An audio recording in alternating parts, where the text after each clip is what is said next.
mevsiminde daha sevinemedim.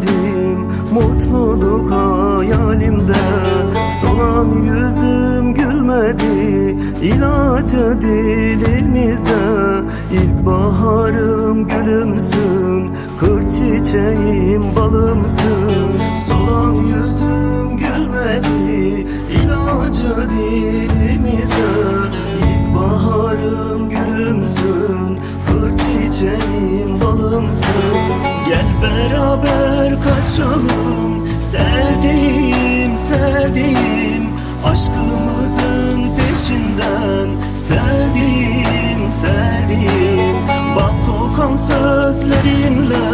Sevdiğim sevdiğim, hayallere uçalım. Sevdiğim sevdiğim, gel beraber kaçalım. Sevdiğim sevdiğim, aşkımızın peşinden. Sevdiğim sevdiğim, bal kokan sözlerinle. Sevdiğim sevdiğim, hayallere uçalım. Sevdiğim sevdiğim.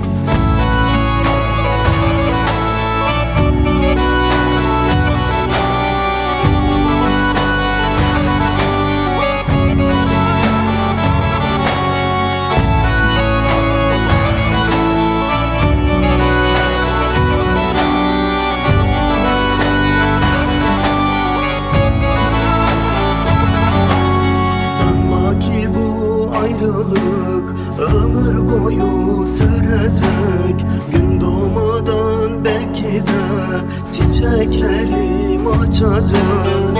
Umutlarım yeniden yine yeni doğacak. İlkbaharım gülümsün, kır çiçeğim balımsın. Umutlarım yeniden yine yeni doğacak.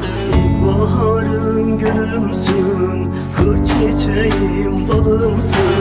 Gel beraber kaçalım, sevdiğim sevdiğim, aşkımızın peşinden. Sevdiğim sevdiğim, bal kokan sözlerinle. Sevdiğim sevdiğim, hayallere uçalım. Sevdiğim sevdiğim, gel beraber kaçalım. Sevdiğim sevdiğim, aşkımızın peşinden. Sevdiğim sevdiğim, bal kokan sözlerinle. Sevdiğim sevdiğim, hayallere uçalım. Sevdiğim